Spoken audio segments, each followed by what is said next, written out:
boobs, vaginas. If you insert your penis into one of them, what will make a baby? There's no way to find out, but maybe you will. And I don't know about that with Jim Jefferies. It's not in the boob. You don't put it into the boob, in between the boobs. I think I should stipulate that. And if you're listening with your kids, welcome. I always think about our experts who probably send their episodes to friends and family, and it's like, just skip the first 10 minutes. I have to figure out what videos or images I'm going to put at the intro for that one now. Ooh, just a bunch of censored I'll have to get creative stuff. No, what you do is you put some cleavage, and the second one you put a pussy cat, like a cartoon cat. Yeah. All right. That'll work for you. All right. Or a picture of an actual vagina. Yeah. We'll be fine. How's Hawaii? I'm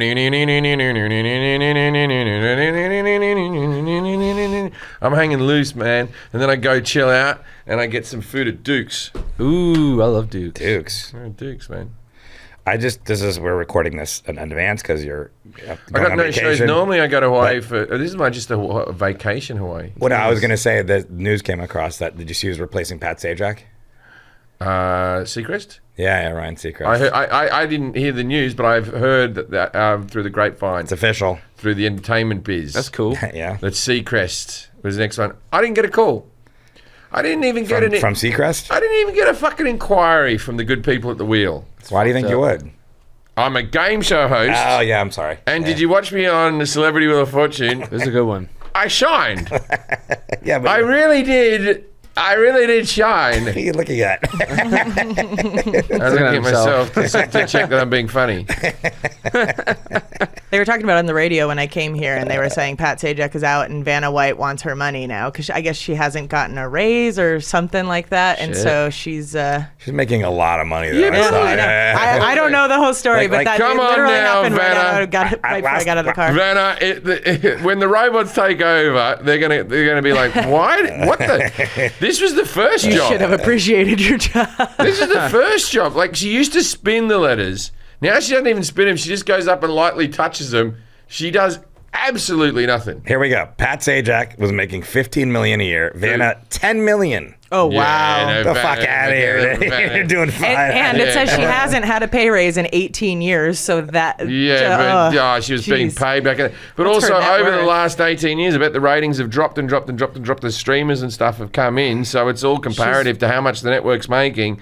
But $10 million a year to touch... She doesn't even talk, man. She doesn't talk. Pat Sajak. It says $3 million a year. She does in promos, but... I don't care if she's getting... No, I know. This says 10, her net worth is $85 million. Yeah. She But doesn't need if Vanna, more money. if you were watching if you're watching Wheel of Fortune and Vanna White wasn't there, it would take you many episodes to even realize it. But you'd be like, oh wait, is Vanna White not there? You know who you want to be in this world? You want to be Vanna White's best female friend who's the same dress size.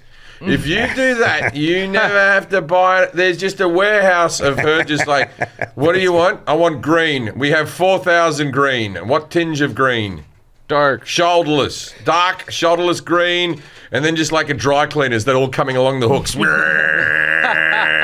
that all race down in Vanna's warehouse. Thanks, Vanna, I'll bring it back. And Vanna will just be like this, smoking a crack pipe. I don't give a fuck. She does crack now. Yeah. Her net worth is $10 million higher than Pat Sajak's.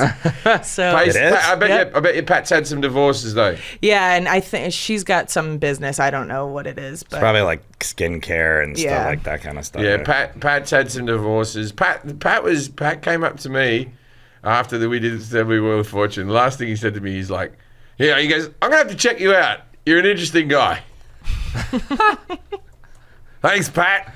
Well, he didn't give you the call for this, to replace. No, I didn't get it. But I reckon me and Pat Sajak could be friends. Pat Sajak's one of those guys that people are like this. Oh, he's a right-wing nut. Fuck off with your fucking people who are on the right are bad people and people on the left are good people, or vice versa. The left are a bunch of this, the right are a bunch of this. Man, he's an older bloke who plays a game show who was nice to me. I'll talk to that cunt all day. He seemed very friendly. Also, nice. I've never heard any of him say, like, because he went to, he's been to like maybe like a Trump dinner or something like that. Like nothing. He never says anything. He's probably a Republican. Yeah, if he's not using his platform to spew conspiracy theory bullshit, then I don't care. He doesn't seem to. He doesn't seem to. Keep it to yourself. Yeah, Maybe that's why he's retiring. and this one's a So we can. and this one's a common phrase, and it's fucking libertards. Lock her up. Common phrase you'd use every day. Let's go, Brandon. Yeah. Build that wall. I wrote all these today. Yeah. During the writer's strike, the Wheel of Fortune will now be written by Pat Sajak. What's that phrase from the QAnon with the Yeah. we go all, we go what, whatever. Oh, I don't know that one. Yeah. I don't know that one. I don't know. Too I guess deep. it's from the documentary. And one of them's just women question mark. What's the deal? We've never had question marks before. I've worked that in. My ex-wife's a bitch. Well, happy retirement, Pat. Maybe you'll see him on the Hey, beaches Pat, you got my support, mate. You're a nice fella. I enjoyed your company when I saw you. No, we didn't talk about it, but you got a proclamation in Reno. The people at Reno keep going me. Oh yeah, this is a couple weeks back. I said a joke. Okay, you know when you're on the spot. So what happened was I go to Reno. My day was in September. It was like September 10th or something. It was like before 9/11. Like it was like right September there. 9th. Yeah, September 9th or something, right? And now they've moved me to June, whatever. And like the mayor, I invited the mayor. The mayor, by the way, lovely lady, and I risk of being cancelled. Not too hard on the eyes. Good. All right, not too hard. Diplomatically, okay. Good. I don't know. You can't even bloody compliment them these days. Anyway, That's another Wheel of Fortune answer. You can't even. I just said nice tits. You bloody can't even say something nice. They bloody go. Anyway, so another lady. It was another very nice lady. Came from. She's a councilwoman. The councilwoman. She came along to the show, and they gave me a new certificate. And she had a whole speech worked out, and I've got it in my bag somewhere. I'll bring it on, but it reads. It's still like. Jim Jefferies is here. He hasn't sold as many tickets. That's not true. I sold out Reno. Yeah, you're sold out. I haven't. They were like, we're only coming here to help you fill some seats. I haven't not sold out Reno in years. That the Silver Legacy. They always make me feel very welcome there at the Silver Legacy. So they go. Oh, we're here to. They go, and the mayor can't come because she's at the rodeo, right? That's what she said. The mayor's at the rodeo. So me being funny, and please, if the mayor's listening, I didn't. You know when you say a joke and you're like, I fucked that up, but it's caught on tape for the people of Reno. Oh, good. I said, what is she competing or is she being ridden on? Yeah. I don't think they posted that part, but yeah. It's all right. And then they gave you an Applebee's gift card. And I don't remember this. Allegedly, we bagged on them having an Applebee's. I think it was the montage at the beginning, like Reno's got everything, like that thing, this, that, at Applebee's. I think it was kind of like that. They gave me an Applebee's card. Yeah. They wanted to do it on stage, but I was like, nah. I think the audience wouldn't have known what was going on. I didn't quite know myself. Did they put it on their thing? I don't know. Reno Instagram? Do they have an Instagram account? Because they would have. But they keep on bringing up, and your show got cancelled. Well, all shows get cancelled. Only about 1% of TV programming gets to end on its own fucking volition, where it's like, we're calling it a day. Maybe 4% of all TV gets to go, yeah, no, we're ending it. Yeah. Right? Most 90% of all TV never makes it on TV. Yeah. To put it in context. How many unaired pilots do you have under your belt? At this point? Scripts sold, development deals, at least 8. Yeah. 8 scripts sold. Unaired pilots, I've had a pilot where they made an entire set worth millions of dollars at Universal Studios, taking up an entire warehouse of my living room, a high school, all that stuff. And the roof. And that never got made. Yeah. They didn't even with that set go, well, fuck it, let's make the pilot and see if it's any good. They didn't even get that far. Yeah. They just... That's all in a trash heap somewhere. Millions of dollars just pissed up. The sets looked really good. Like they shipped in tiles for like the floor or something. Like it was nice. I had kitchens, and I had a set that was on that showed that I believe I've never seen in a TV show. It was a kitchen that was being rebuilt. Yeah. So over the course of the season, the kitchen would be a little bit more finished as you watch. So the set designers would have to come in and finish one corner and all that type of stuff. Yeah, there were make like it tarps and stuff. Yeah, there was cool. tarps and all that. You came through like it was that area from like Dexter. Yeah.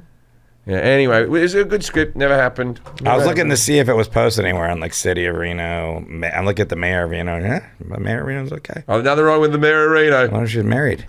Yeah, you know. That's Forrest New Republican fan. I become the mayor's husband of Reno. I'm looking. I've told you that before. In my advanced age, I'm a catch. Clearly, keep myself in good shape. Yeah. Yeah. I have a lot to offer.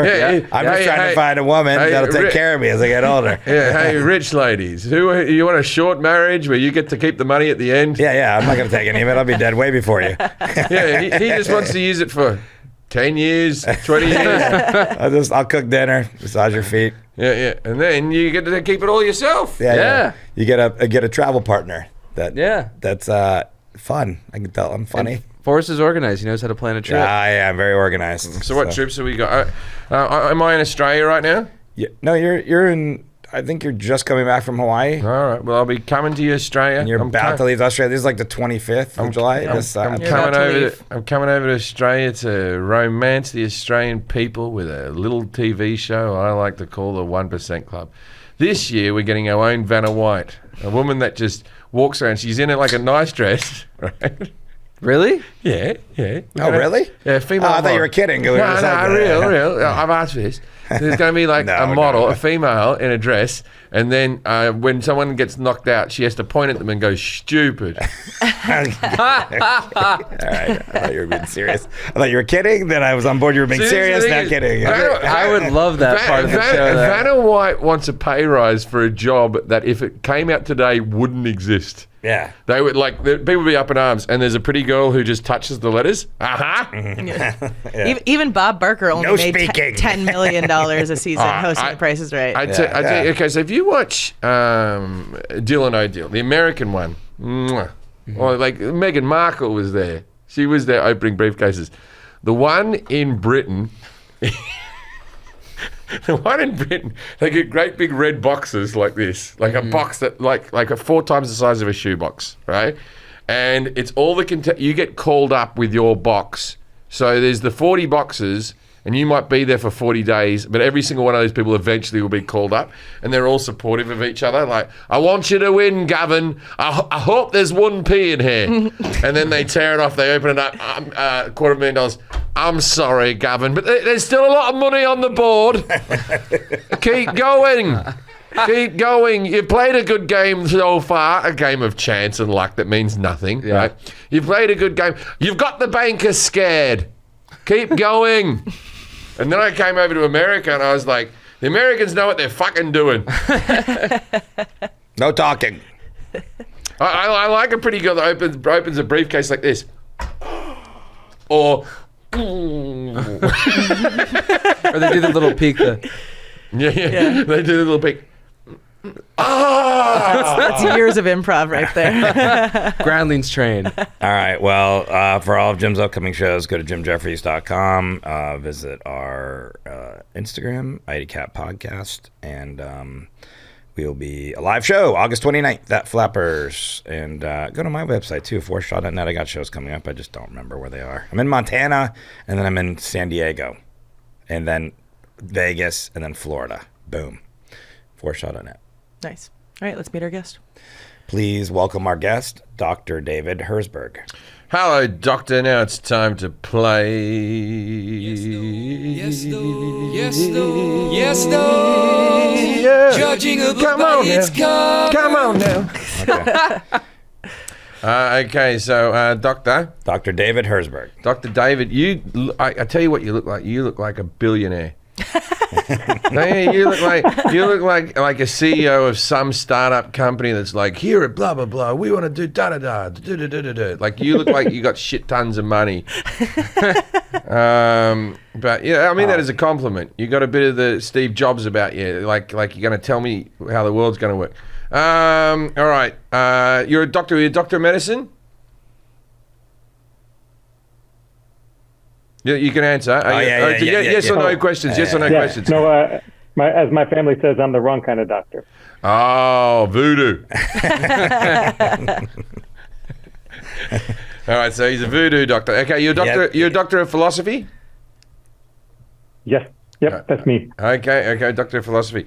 Is it about philosophy? No. We're going to be talking about something. I don't know if you've ever done these. You might have done these at some point, but not like, Twins? Never. Doctor Twins. Maybe. I've always thought it's nice to have two different types of people. This is something that's going on in this country that is negative. Very popular TV show. Yeah. Oh, we've lost Pat Sajak. Is that what's happening? The loss of Pat Sajak? Dr. Wheel of Fortune? Yeah. No, we're not talking about that. This is something that is an epidemic. Is it AIDS? No, but it is. Is it the theory of AIDS? Theory of it. He's a philosopher. Oh, okay. This is something that you might have taken after a surgery or something. I'm not sure. Is it? Painkillers. We're talking about the opiate crisis here in America.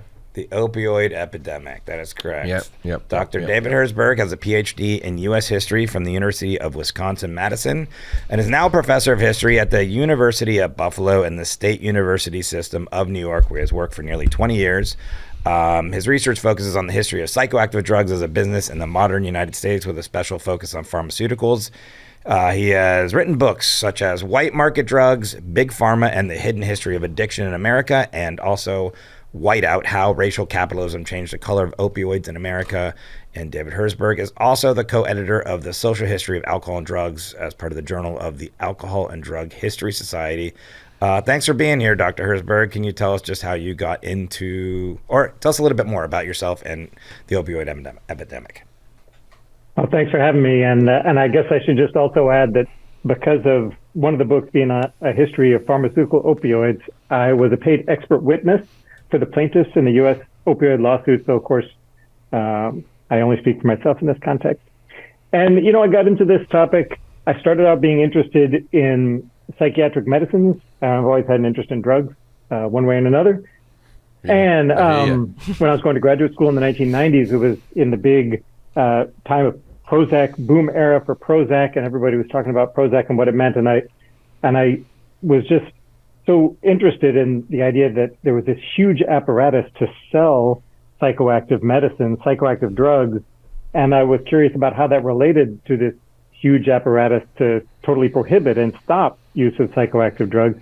So I started researching that, and there was a lot of attention to the drug side of it and to the drug wars and all that. And so I paid attention to the other side, the pro-drug side, the history of the pro-drug industries and all the stuff that's gone into trying to persuade us to take more of these psychoactive substances. All right. Well, thanks for being here. I'm going to ask I'm going to ask Jim a series of questions about the opioid epidemic. All right, guys. Wrap it up. Opioid epidemic. At the end of these questions and his answers, you're going to grade him on his accuracy 0 through 10. Kelly's going to grade him on confidence. I'm going to grade him on et cetera. We'll add all those scores together. Jim, if you score 21 through 30, cannabinoid epidemic. That's a pretty good one. Just weed, 11 through 20, the hemorrhoid epidemic. Oof. It's not a good one. 0 through 10, asteroid epidemic, I believe would be the worst. That's pretty bad. Yeah.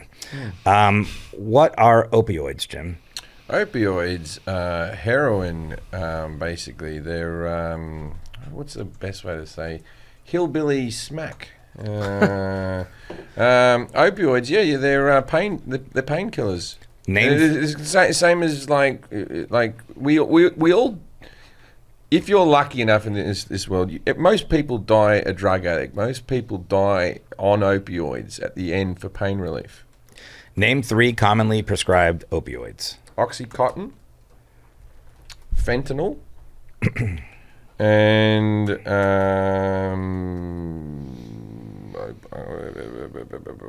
what's another one? What's the one that you get right before you die? What's that one? What's that one they give you as a painkiller when you the heroin? What is it, Jack? Morphine. Morphine. Okay. What is the difference between prescription opioids and illegal opioids? Bit of paper and a one doesn't come in a yellow bottle with a white lid. Yeah, okay. But the prescription is given out by a doctor. It's something that you would think, and then like heroin is an opioid made from. So if we go opioids, poppies is where it all comes from, right? And so heroin is a non-prescription opioid, but I believe that morphine is very close to heroin. Describe opioid withdrawal. It's meant to be terrible. You're meant to be vomiting and sweating and twitching. People who've witnessed someone getting off heroin or off the opioids on a mass scale, they say it looks like death. I've never seen it myself. Where did heroin come from originally, and how did it become the most common, quote-unquote, street opioid? I would say that heroin, something chasing the dragon and all that type of stuff, I'm going to say it's from China, but most of the heroin, the opium right now comes from, so the opening trail, I think it's China where there's heroin, yeah. But most of the heroin now, the poppies come from Afghanistan. When did the U.S. first start the war on drugs, and how effective has it been? The war on drugs was started in the 1980s by Ronald Reagan, but it was sort of hinted at before then, and then you started like talking. Well, I guess you'd even go back further. You'd go Nixon had the war on drugs, and he had Elvis come and visit him, and Elvis was upset. But the actual Just Say No campaign was Nancy Reagan, and where they actually upped the people going into prison for these stupid amounts of time. Because what's the difference between going to prison for 5 years and going for 20 years? You know, you're either going to take the drug or you're fucking not. Well, okay. But it hasn't been it hasn't been I'll effective. take 5 years. No, but it hasn't been effective. It doesn't stop people. Sure, is what I'm okay. saying. Yeah, the extra 20 years doesn't stop. Got you. Of course, you don't want to do the 20 years. The 20 years is ridiculous. I'm just saying when you're taking it, go, oh no, you'll only go away for 5 years. Oh, I'll take it. Oh, you're going to go for 20 years. Oh, I won't take it. No, you're going to take it or not. What 1938 tragedy caused the U.S. to require that pharmaceuticals be safe to use according to the instructions on the label? 1938 tragedy. Mm-hmm. 1938 tragedy. Say it again. Yeah. I'm going to say Pearl Harbor. Uh-huh. Yeah, that one's pretty bad. That required the U.S. to require pharmaceuticals be safe according to instructions on the label. Sure. I don't know. I don't think Pearl Harbor was then. Pearl Harbor was around there. I don't know. I think it was later, but it's 1941. 1941, is it? I think so. Okay, so I'll take back the answer. It's not Pearl Harbor. Yeah. What tragedy? The death of rock and roll. Wow. And then it got what role did pharmaceutical companies and pharmaceutical opioids play in starting the crisis? Say that again? What, if any, did pharmaceutical companies and pharmaceutical opioids play in starting the crisis? Like, did pharmaceutical companies and their opioids create this crisis that we have now? I believe they did. When you've got medicine, because you've got medicine for profit, right? So in other countries where you've got universal medication, we don't seem to have this same opioid prescription pill problem that you have here in America, because people weren't going in and asking for things. You were given what the doctor gave you. You know, I see adverts for prescription medicine on American TV all the time. It's the most jarring thing when you first get to America that every tourist goes through, where they're like, what the fuck? Why are we watching this type of thing? So I believe because of medication for profit. Also, the rest of the world, this is just from me traveling, thinks that America, with their drug addiction, with their prescription pills, are a bunch of pussies. We all make jokes about it and stuff like that. The rest of the world is like gutter drugs and fucking things made by bikies and labs and heroin and all that type of stuff. And when you guys are like, oh, I got my oxys and all that type of stuff, we're like, all right, ladies, calm down. Where are you having these discussions? Like, the rest of the world. In the world, it's out there. World group chat. Yeah, okay. So I'm a stand-up comedy comic who has worked in Britain, Australia, America. I've sat in dressing rooms with other guys. Americans have this reputation with prescription pills. I know it's just funny though, because then I like when you separate yourself from America and put yourself back. No, you can think what you want about me, but I am worldly. I am. What other factors contributed to the opioid crisis then? What other factors to the opioid crisis? Like we talked about pharmaceutical companies, and you said that they're definitely responsible. We don't quite why. Boredom. Boredom, yeah. Yeah, boredom will get into it. Living in a shit town. The shitter the town, the bigger the opium problem. And I know I'm joking about this, but that is boredom. So, like, you know, if you could put a couple more Six Flags around the country, you probably... You could probably... Six Flags is the cure. As president, no. Build a Six Flags in every town. Look, you and me have driven through some towns where you're like, I get it. Yeah. Yeah, I get it. And to what you were speaking about before, in Europe, for whatever reason, there's always a theme park in the middle of every town. Yeah. Like, No drug problem. no, especially like in the Norwegian countries, like, why is there a roller coaster in the middle of this town? So there always is. Stop the opium. Yeah. Has the U.S. ever had a prescription drug addiction crisis before? And if so, what was it? Well, okay. If so, what was it? That means the answer is yes. No, I didn't. I just did No, it it in the does. end. It I don't does. know what the answer is. Yeah, the I answer is say- yes. Okay. I'd say that's good deductive reasoning. I Yeah. would The feel answer is same. yes. And what was it before? Prescription medicine that's gone crazy. There was a cholesterol medicine epidemic. Yeah. Thalidomide. Okay. Aside from opiates, what are some potentially addictive prescription drugs commonly sold today? Xanax Yeah. is an addictive thing. Valium's got an addictive chemical in it, but Xanax is definitely what they call habit forming. Xanax. That's the nice way of not saying addictive. Habit forming. Habit forming. Wow. Yeah.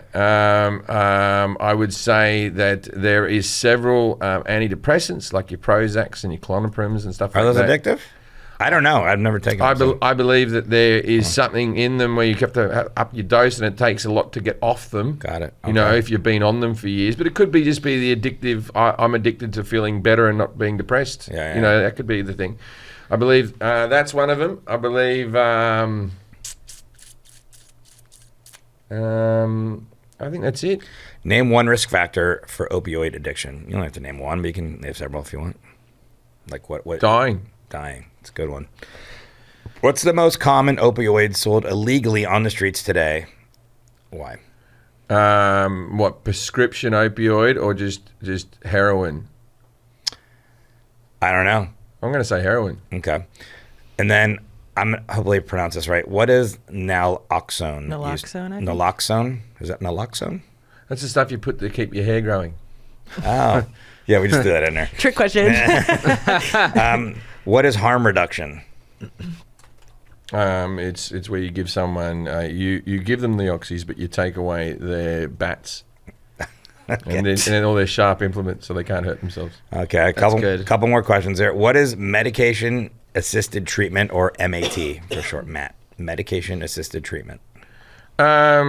That would be where you have your opioids administered by a professional, like if you are getting morphine towards the end of your life, where someone actually comes in and administrates it rather than you doing it at home. What is the difference between methadone and Suboxone? Methadone, there's one. That's one we should have put in. Methadone. Yeah, for That'd be one of the Adding three. it. Methadone. Okay, so methadone is what you go on to get off heroin. So it's synthetic heroin that you take at a lower thing. It takes away the cravings, and it makes coming off the drug a lot better. I believe you probably down your amount of methadone until eventually you're off it, like a nicotine patch. So between methadone and Suboxone. Suboxone. Suboxone or Suboxone? How do I say that? Suboxone is methadone for girls. Okay. What is the Good Samaritan law? Like, how does that apply to the opioid epidemic? The Good Samaritan law, I believe that's probably like if you come in and you say I'm a heroin addict or something like that, then you don't get charged or anything. You get given help. Okay. Now, rather than just because I think previously people couldn't even admit to doing it because of the drug laws. Okay. Last question. How can individuals dispose of unused prescription opioids properly? Down at the police station or the fire station. Yeah. Okay. Dr. David Herzog, how did Jim do on his knowledge of the opioid epidemic? 0 through 10, 10's the best. Just the whole thing. Yeah. One score for the whole thing. Wow. I'm going to go with 6 6.5. 6.5. Yeah, Not it's not bad. bad, it's How not do you bad. do in confidence, Kelly? I think it was middle of the road. It was a 5. I've never known a lot about this topic. Yeah. This is not something, as I said, it's like an American thing that by the time I got here, by the time I got to America, I'd taken a lot of cocaine and ecstasy. And and then someone when I first came here I was doing a gig and they were like this, you want an oxy like that? I was like, sure. And I just threw one in my mouth, and because I was like, fucking Americans and their prescription drugs like this. The doctors give this to people. I'll be fine. I was like, that's the only gig I couldn't get through. Yeah. I was like a fucking zombie. I was like, Was it enjoyable? no. That's what Xanax does to me too. I can't imagine that people party with. Like some of my friends are like, "Oh, I took a Xanny and I'm drinking," and I'm like, it just makes me want to go to sleep. No. immediately. Xanax is just to calm down and go to bed. Yeah. So that's 11.5 total. I'm going to give you 0.5, et cetera. So you're in the hemorrhoid epidemic, which Hey. you are very knowledgeable about. All right. Dr. Herzog, let's see here. What are opioids? Jim said heroin, basically, painkillers. Can you describe them to us? Yeah, that's more or less right. It's a class of drugs that share certain common characteristics. So they do fight pain. They can be sedating. They also can produce physical dependence and addiction. So there's a whole bunch of them. Heroin is one, and the other ones you named are others. And they're used for acute pain, like if you are in a car crash, you had surgery. They're used to help deal with that immediate pain. They were used a lot for chronic pain, long-term pain in the early 21st century.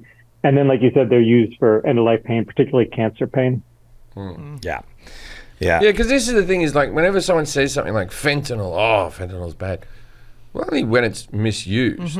If you use it properly on a cancer patient, you said your mother used fentanyl. My mom had fentanyl patches. They were patches that were like slow release over time. But by the time she had a blood cancer, if people don't know, and it's like a lot of her bones had fractured or continued to fracture, and so she had a lot of pain all over her body. And by the time she passed away, she was doing an amount that was difficult to get because it was difficult to get drugs for her because people that abuse these drugs, when you go to these pharmacies, they would like they're very they're not going to just get them out to you. And if they were out, I'd be like, well, do you know what other CVS around here has it? We can't tell you legally that because of the opioid epidemic, that people that would be violently trying to get them or whatever. And so it really sucks. I'd always be like, well, this sucks for cancer patients that actually are using this in a quote unquote responsible way, whatever, like to manage pain and stuff like that because people are abusing the drugs and stuff. So, yeah. Yeah, it's not the only time that the effort to try to stop these drugs ends up being worse in a lot of cases than the drugs themselves. It can be bad. Yeah, because if she ran out, then she's going through this opioid withdrawal stuff, which we can ask. So what is opioid withdrawal? I'll go back to the other ones, but Jim says vomiting, sweating, twitching, looks like death. Yeah, I mean that's what it looks like. It can have it can manifest in a bunch of different ways. There's a lot of sweating, and it's not just physical symptoms like that. It's like psychologically horrifying. It's like super depressing, and you're miserable. And it's because when the body gets accustomed to having the opioids in the system all the time, the body makes its own version of opioids and endogenous opioids. But once it gets in the habit of having these external opioids, it gets out of the practice of making its own. And so when you take the external ones away, there's this period of readjustment where your whole system was relying on those.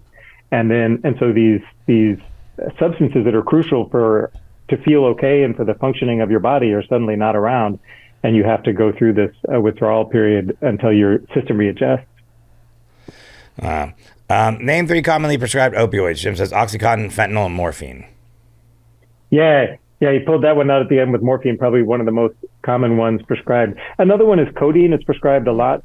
That one is a relatively mild opioid. Often it's in, if you get like Tylenol with codeine, and if you get a Tylenol with a number like Tylenol 3 or whatever, sometimes that'll have codeine in it. And sometimes there's cough syrups have codeine too. Yeah, I've had codeine tablets and stuff. I didn't know that. codeine was an opioid. I didn't either. But it's not a big dose. Well, the ones that you get, those pills. Not. Yeah, somebody. It's like a tenth as powerful as morphine. Yeah, you want to snort some codeine? Like what? Get out of here. I don't know. Yeah, I remember watching. You said Hillbilly Smack or Hillbilly Heroin, what you call it. I remember. Did you ever watch that thing, the Whites of West Virginia? No. It was an HBO documentary. Charlottesville rally.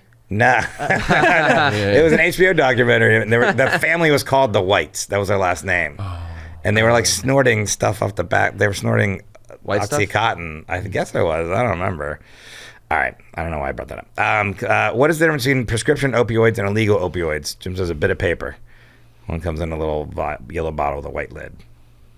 Yeah, I mean that's the right spirit. They're the same stuff, but the most important difference between them, well, I guess there's two most important differences. They both come with the fact that one is legal and one is illegal.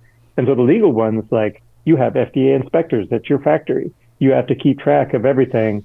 And there's all these essentially consumer protection regulations so that the people who use those are going to have the best chance of using them safely.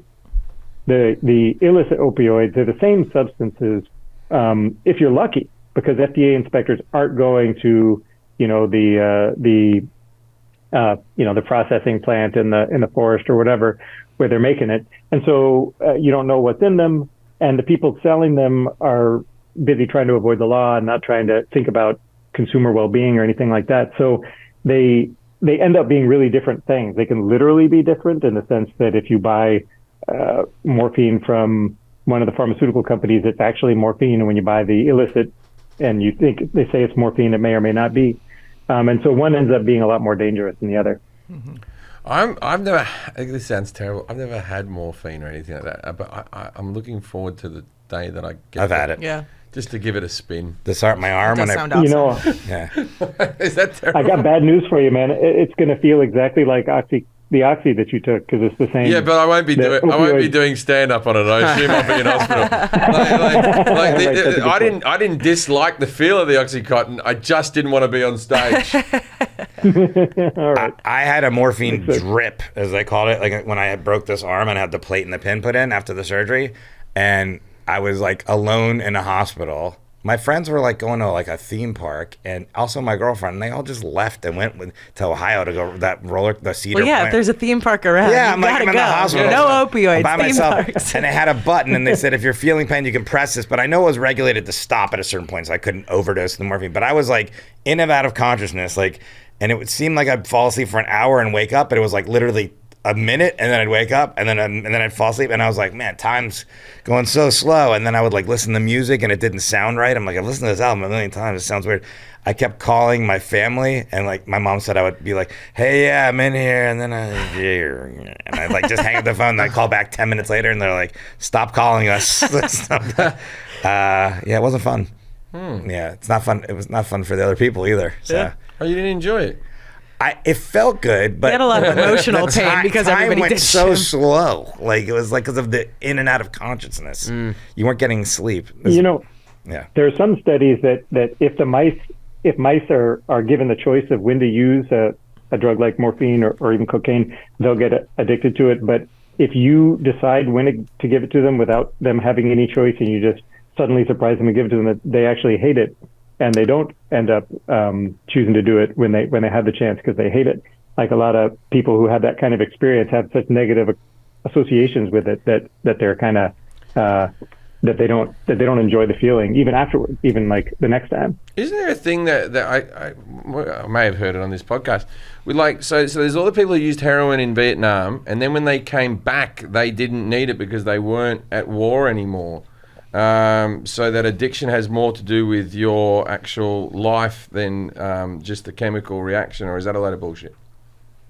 No, it's not bullshit at all. There were a lot of different factors. For one thing, that the soldiers in Vietnam had access to really pure heroin, like it could be 98% pure, and then they were facing this like really traumatic situation every day, and then they went back home and authorities were petrified, like all these young men trained to kill and addicted to drugs were going to come back and it was going to be awful.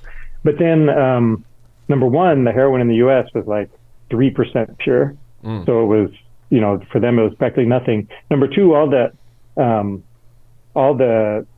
triggers that made them the situations in which they usually use drugs weren't there, not just the traumatic ones, but like, people who smoke cigarettes like to have it with coffee, and the coffee's not there, they may not have the urge to smoke a cigarette. So they're in a totally new situation. the people they used drugs with weren't around, etc. And then, of course, hopefully their lives were not as traumatic as being on the front lines of a war. So yeah, addiction, I mean, that wasn't one of the questions, but addiction is just a word that we use to describe a really intense habit that's hurting the person who has the habit. Because, I don't know, I mean, a lot of people have a really strong habit of drinking coffee in the morning, and they're going to be really upset if they don't do that. And there are a whole bunch of other habits that we have to drugs and other things, but it only is addiction if it's harmful to you. For a lot of different reasons. This is a controversial, well, not that controversial, but I'm an alcoholic. I've given up drinking. I've given up smoking.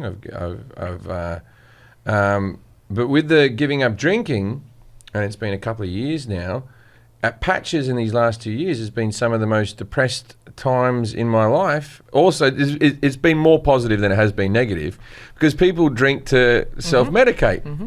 I haven't had any medication, so I've just had to deal with my shit. Mm-hmm. And that's been really hard. I'm not saying if you're addicted, stick with it. It sounds like it.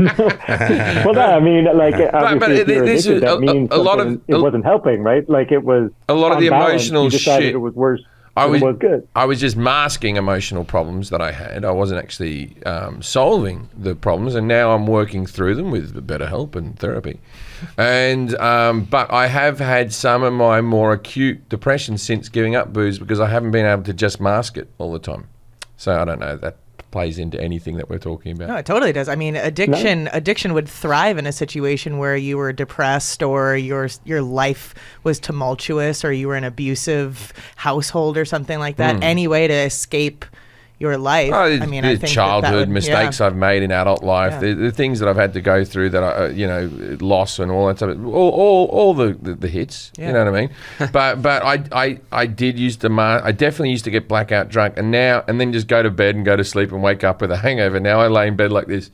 Well, we'll talk about that. The question coming up, you said boredom was one. Well, we'll talk about that one. Yeah, I'm telling you, that's one of the things.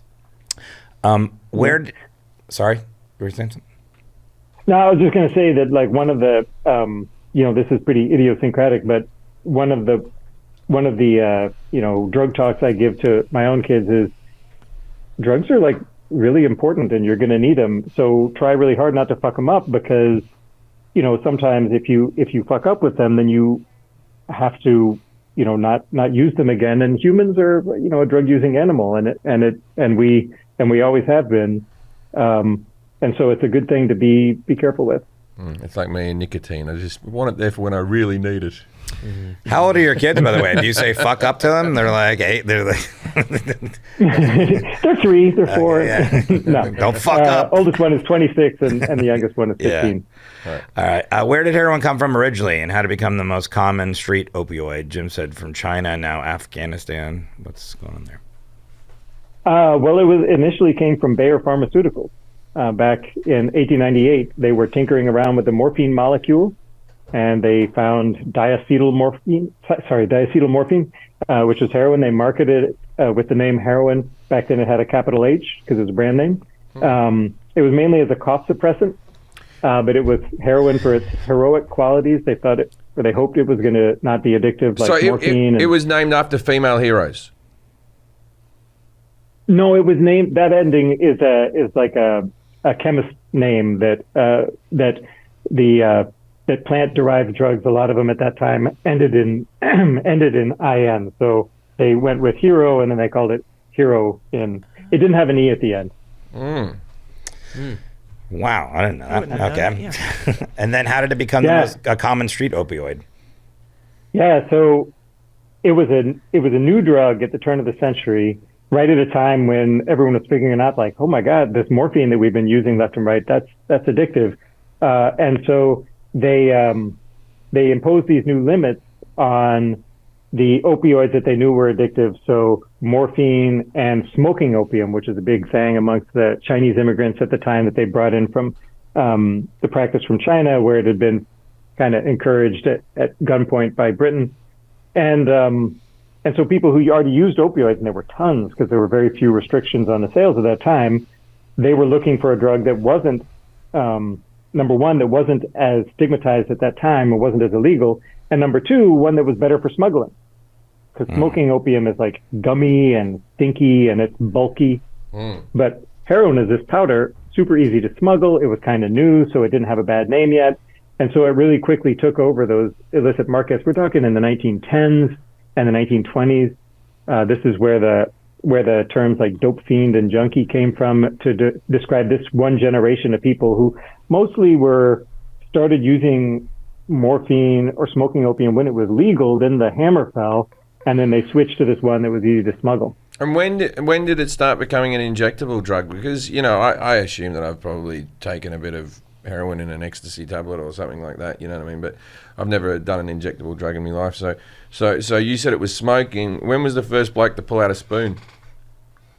Yeah, well, the hypodermic needle was hypodermic syringe, was invented in mid-19th century, and doctors started to carry them around a lot in the late 19th century after the Civil War. And so heroin was one of the drugs that could be injected, or you could use it, especially for coughs, you could use it in oral solutions. And so right from the start, it was available for injection. And because the first way that opioids got really popular in the U.S. was through doctors, like just like at the late 20th century, in the late 19th century, there was a huge opioid addiction crisis that was primarily because of sales of morphine from doctors and pharmacists, and that was mostly through injection. The U.S. When did the U.S. first start the war on drugs, and how effective was it? Jim said it was Nixon, and up the amount of people going to prison for super amounts of time, so it wasn't effective. Yeah, that's it's pretty good if you're going to talk about the war on drugs as a phrase itself, as a formal phrase, because that was Nixon's lingo, calling it the war on drugs. But the war on drugs was launched way earlier. Some historians think the first war on a drug in the U.S. was the war against demon rum, against alcohol, started in the 1820s. The first war against a narcotic was actually launched by the Chinese government in the 19th century. They wanted to try to stop Britain from importing smoking opium from Britain's colony of India. But in the U.S., it really starts in about 1914, which is when the Harrison Anti-Narcotic Act is passed, and that's when it's the first national law restricting the sale of a particular good. And heroin, cocaine, morphine, these became America's first prescription-only drugs. They were still legal, but you had to have a prescription to possess them or to sell them.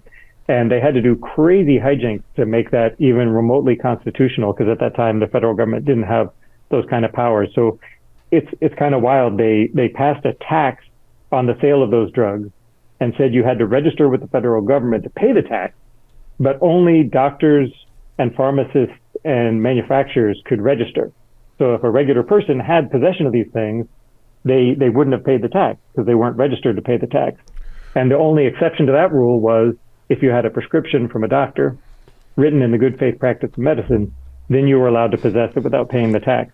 It was kind of a jury-rigged contraption, but it worked because they wanted it to work. So the war on drugs clearly hasn't worked out, right? We haven't stopped drugs or anything like that. What do you think is the plausible answer?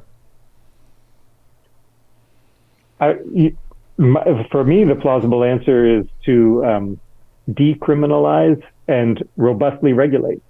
We're pretty good at selling dangerous products and making them be, more or less acceptably safe. And think about automobiles, super dangerous in all kinds of ways.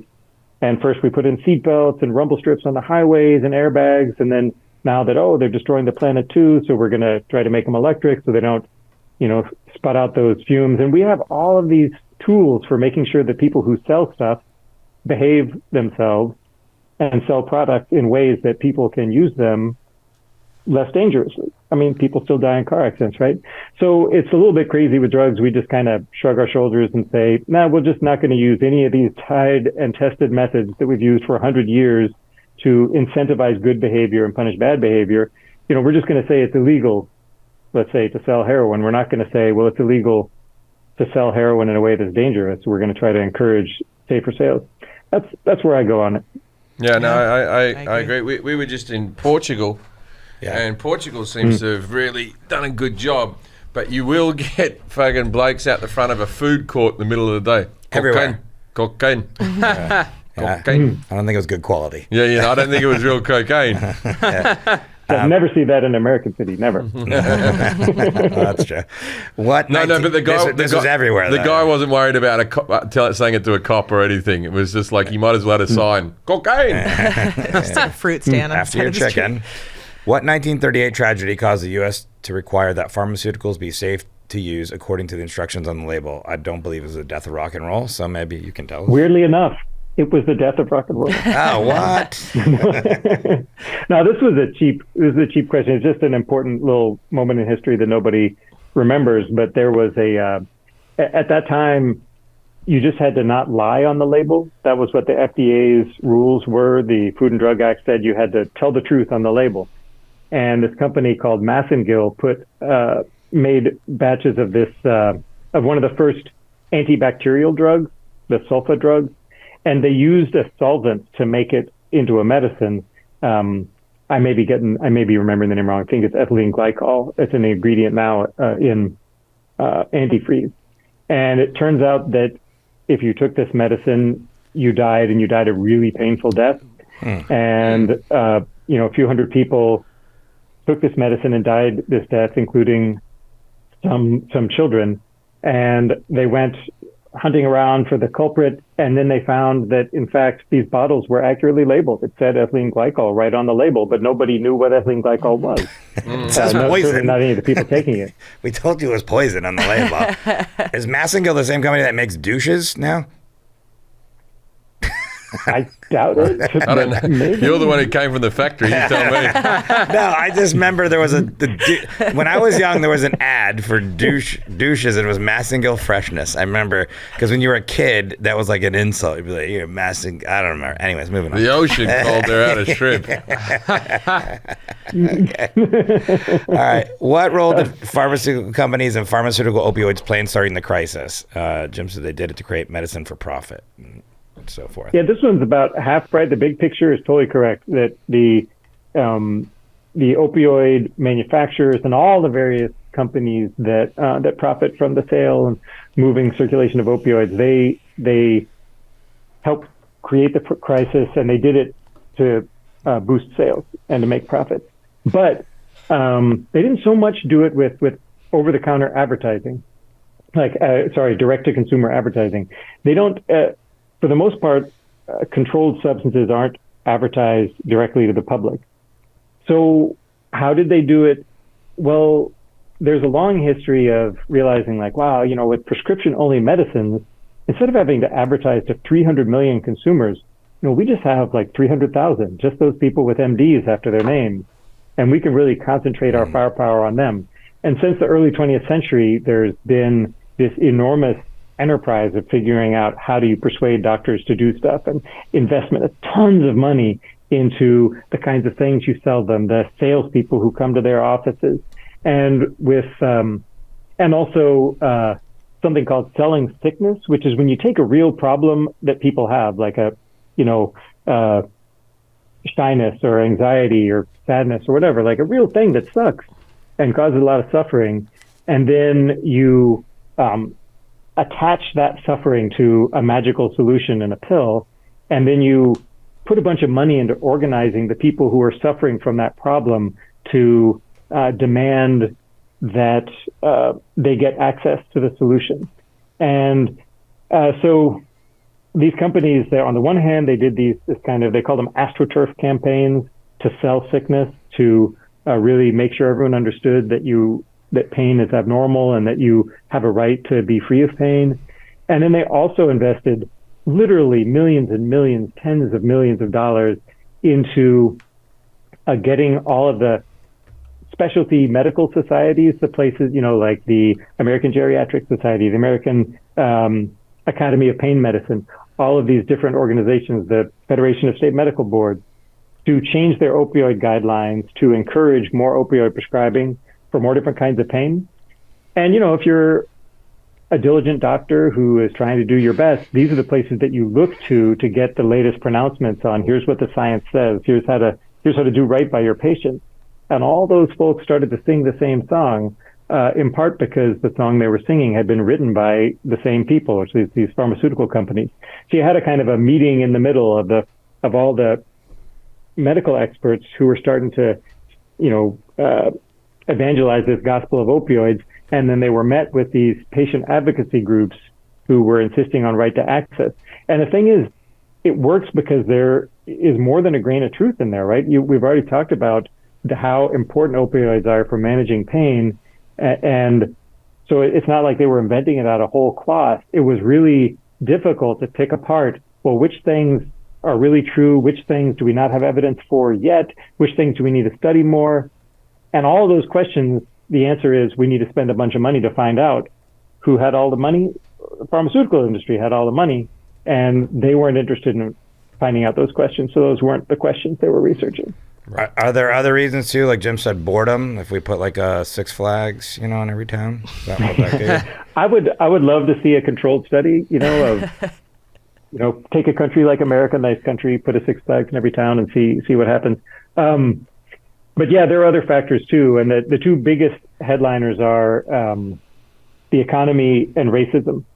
So on the economy side, you had this was a period of time in which there were communities that had been kind of semi-protected from this tendency of capitalism to just pick up its skirt and run to the place where it's easier to exploit the labor and get cheaper labor. And these were these predominantly white areas in the places that became famous for the opioid crisis, like in the Rust Belt and Appalachia and in New England.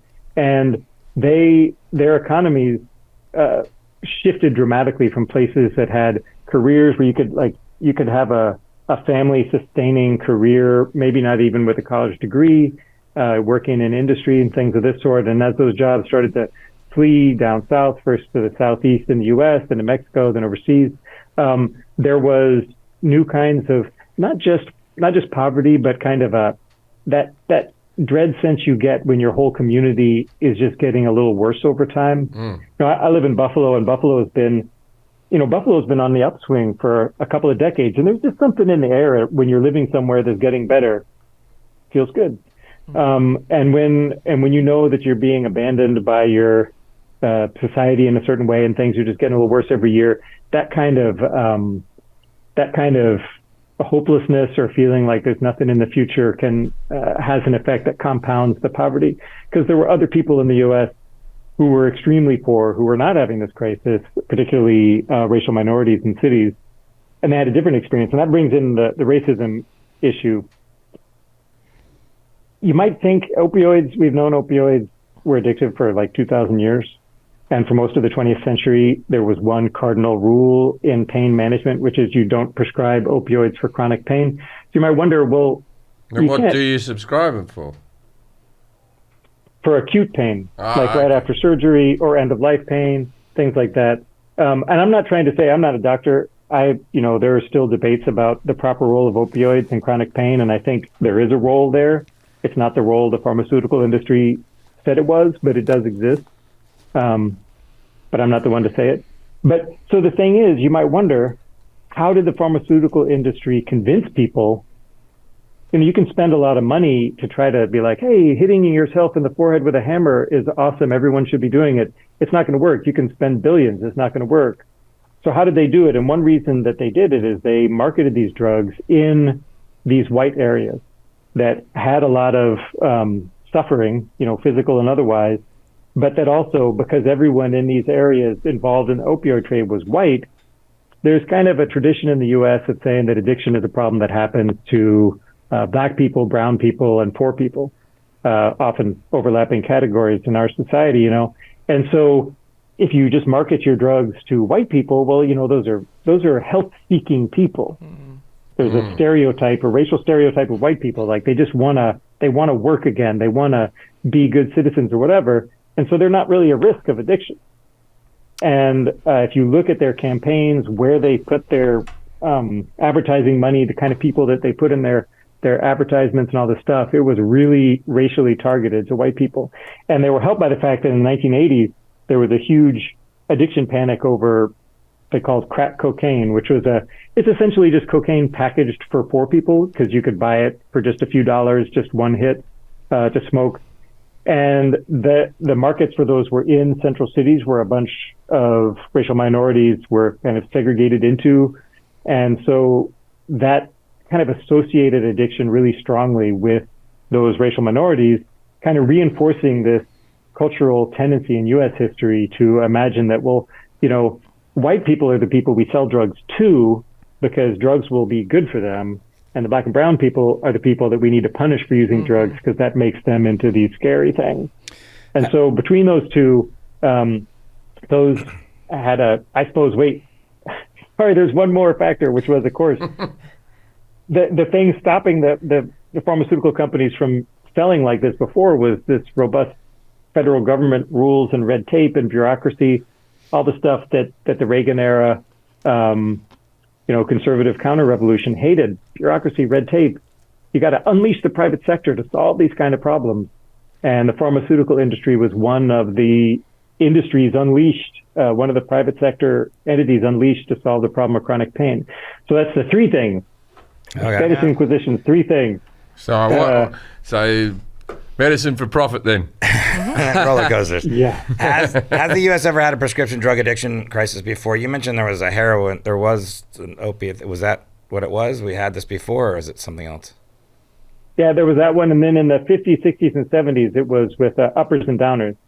So sleeping pills, sedatives, amphetamine was a big one. What are they? What was the one that Elvis was on? Uppers. Oh, He was on both. he was on barbiturates. He was on ones to right? wake him up and ones to put him to sleep. Yeah. So I think he was on barbiturates, which were the sedatives. They called them goofballs. Goofballs. And Whizballs. amphetamine, those were pet pills or stimulants. I like the drugs back then. Uppers, downers, much easier. What does this one do? It's upper. Right. It This says one's what the it does on the tin. This one's the downer. Yeah. Truth in advertising. Goofballs, whizballs.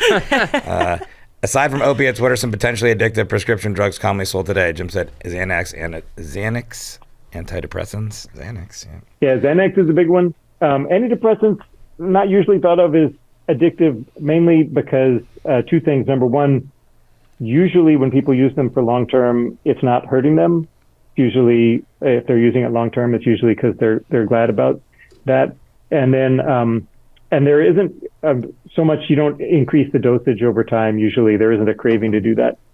But the other big class that needs to be mentioned is amphetamine, which is, opioids got famous for their sales shooting up in the 90s, early 2000s. Sleeping anti-anxiety drugs like Xanax shot up, and the other class is amphetamine, which is for ADHD. Oh, right. Deficit hyperactivity disorder. That's through the roof. I was pumped full of Ritalin as a child. Yeah. Like pumped full of it. I was on about 8 a day at the end. Jeez. Yeah. 8? Yeah, 8 of them. Holy Eight shit. 10 milligram tablets of Ritalin a day. My mother would wake me up with a tablet and just shove it in my mouth. Yeah. And then I got off it when I was a teenager because I was just like, I don't think, like I was like, I don't want to be on this fucking shit all the time. You know what I mean?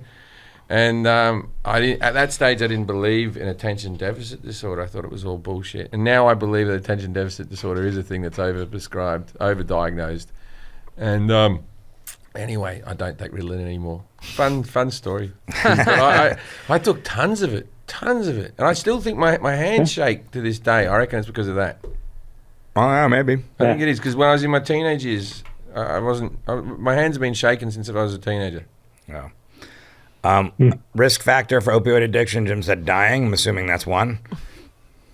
Yeah, I thought that question went the other way, which is like, what is a factor that says you're at risk of getting addicted to opioids? Yeah, sure. But like, definitely, overdosing is definitely age, race, situation, where you live. Parks. No theme parks. Yeah, how close you live to a theme park. What's the most common opioid sold illegally on the streets today? Jim says heroin. Heroin is actually hard to find these days. And this is one of these really interesting stories. You remember I talked about how when the hammer fell down on smoking opium, people switched to heroin? Yeah. Well, when the hammer fell down on like OxyContin and the prescription opioids in the early, in the last couple of decades, there was all these people who had become addicted to them, right? They were really intensely committed to continuing to use them. So when their doctor wouldn't prescribe anymore, they went somewhere else to try to buy them. And so this brought in this huge new group of consumers, many of them who, had some money in their pockets, and it really reshaped illegal drug markets.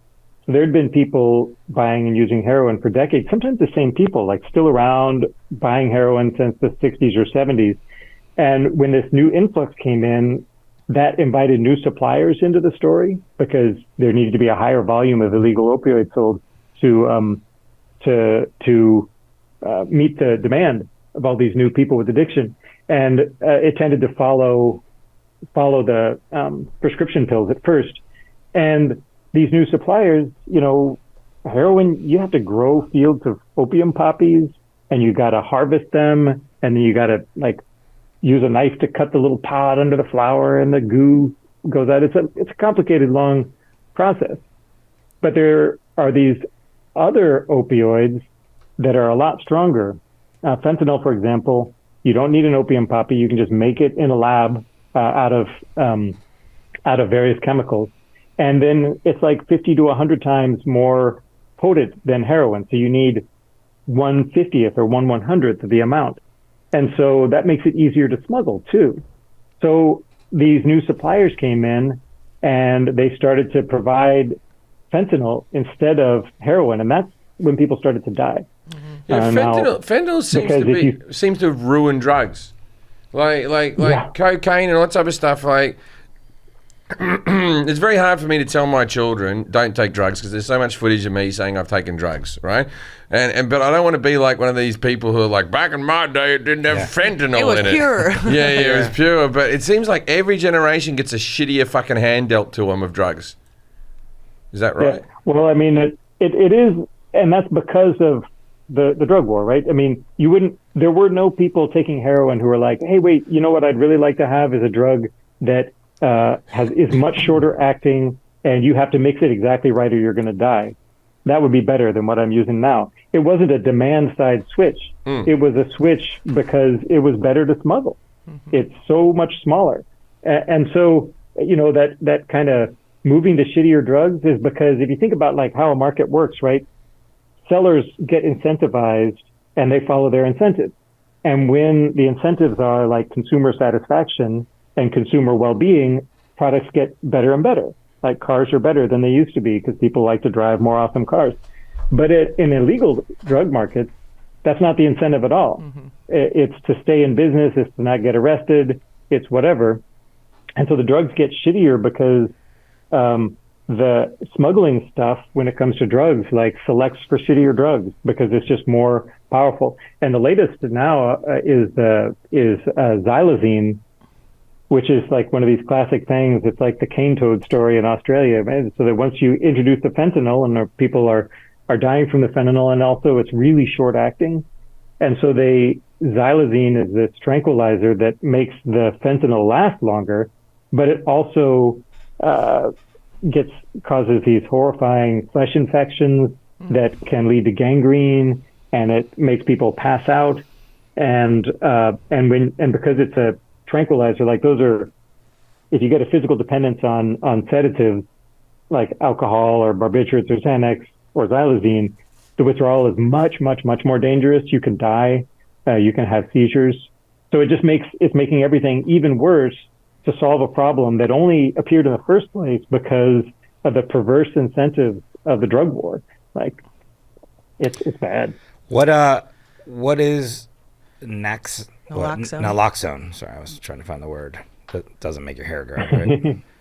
No, it doesn't make your hair grow. This is to reverse an overdose. It's kind of a miracle drug, actually. So, your brain has little receptors for morphine receptors, opioid receptors in your brain. And when too many opioids go into them, one of the effects is to repress your breathing. And so when people die of an overdose, they just stop breathing. But naloxone has got what they call a really strong affinity for those receptors. It'll just kick the opioids right out and snuggle in there instead.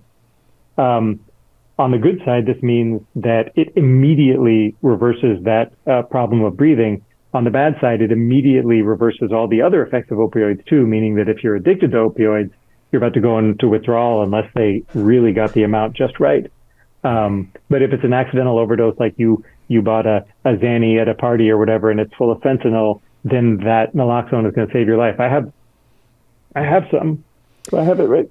Yeah, I've looked. Right now. I've looked into ordering Find it. some. A friend of mine just a couple months ago died from an accidental overdose, and she was just found too late in the bathroom. And it's like all of her friends. It's like if we would have been carrying this with us, and like it's so demonized the idea of even carrying one. And it's like it's not for me, but if I'm with somebody that this is happening to, you might as well be prepared. Do you inject it or eat it? I think it's an injection, right? It used to be. Oh. Now the one that I have is just a little nasal squirter. You just go. You don't even need to be trained Nice. to use it. And the best thing about it But is if the person's like, overdosing, there are how do they no breathe it negative in? effects. You just squirt it. It's the liquid that goes in. Yeah. They need to. Yeah, No, when you squirt yeah. something in your nose, Everybody it just should like have blood. some. I think Yeah. you know. Yeah, we had it for my mom too, like with cancer patients, to get people that are like having that taking the painkillers. What is harm reduction? It's when you give them the oxys, but you take away the bats and sharp implements. Okay, no, okay. That's actually like. I mean, it's funny, but it's not as bad as you might think. Like That's the point. harm reduction is shifting the goal away from saying our goal is that people should use less drugs or use no drugs at all, and instead saying we want people to experience fewer of the harms that can happen to you when you use drugs. Like, I don't care if you get high. What I care about is if you die of an overdose. I care about if you can't hold down a job. I care about, if you get an infection or something like that. And so there's this whole science. It's kind of a renegade science or a guerrilla science, activist science that came up from the streets amongst people who used heroin, taking care of each other, learning about, well, how can you use this stuff safely? What do they were the ones who discovered the idea of bleaching needles in between injections to avoid HIV. And they're the ones who kind of forced a really reluctant and, frankly, uncaring medical establishment to adopt naloxone. I mean, the attitudes that healthcare providers had towards people with addiction, that it'll turn your stomach. And it took decades and years of these street harm reduction activists pushing these kind of, it is worth saving the life of someone with addiction. Like, that used to be a radical thing to say. Judge Judy said that all the heroin addicts should share needles and get HIV and die. That's Judge Judy. She's what? She said that? Well, something along that lines. Don't quote me exactly, but Judge Judy definitely said that heroin addicts should all get AIDS. That was right there, Judy. Yikes. A lot more people than you'd think said things like that. So harm reduction is awesome stuff. Those people are inspirations, man. They're amazing. What is medical assisted treatment, or MAT? Is that when opioids are administered by a professional?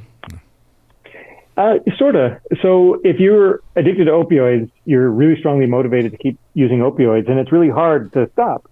And so one way, it's a harm reduction method. Like, it's a way of saying, okay, we actually are just going to not tell you have to stop using opioids. Instead, we're going to switch you from one that you have to inject into your body every 3 to 4 hours, which is dangerous for a lot of different reasons, and it's illegal. It's going to cause all kinds of problems in your life. Instead, here, have this opioid. You can drink it, little, berry flavored juice, and it'll last 24 hours, and it costs like 3 cents. Yeah. And suddenly, you don't have to stop using drugs to hold down your job and to take care of your kids and to do all this other stuff, because it's legal, it's inexpensive, and every day, at least the start, you got to go into the clinic where they provide it. And so you're seeing people who hopefully care about you. And if you want to then pursue other kinds of ways of recovery and getting better, they're right there to be like, oh, you feel like that today? Well, come on, let's talk about it. And what is the difference between methadone and Suboxone, if I'm saying that right? Yeah, I mean, there's a pharmaceutical difference. They're both long-acting opioids that are used for maintenance. The first one was methadone from the 1960s. Suboxone it was discovered a while ago. That buprenorphine is the chemical name. It has slightly less opioid strength in terms of providing euphoria and repressing breathing. So it's slightly safer. But main differences are regulatory differences. If you want methadone, you have to go to a methadone clinic and they watch you drink your little cup of medicine. You have to take piss tests and all that stuff. It's very, it's sort of like a cross between a prison and a health clinic, because they're really like surveilling you. And Suboxone, your family doctor can prescribe. And so, big surprise, methadone is the primary way of treating addiction in Black and brown and poor people. And Suboxone is overwhelmingly provided to middle-class white people who get addicted. But so they get their privacy, they get their dignity, they get to take their bottles of medicine home and don't have to show up at a clinic every day. It means they can go on vacation, etc. Those are the main differences. Wow. And then how can individuals dispose of unused prescription opioids properly? I think Jim got this right. This is what I did down at a police station or fire station. Well, my mom's, not my own. But Yeah, you can. It depends on the community. Sometimes they have take-back centers, and sometimes they have their own particular rules or places you can drop them off.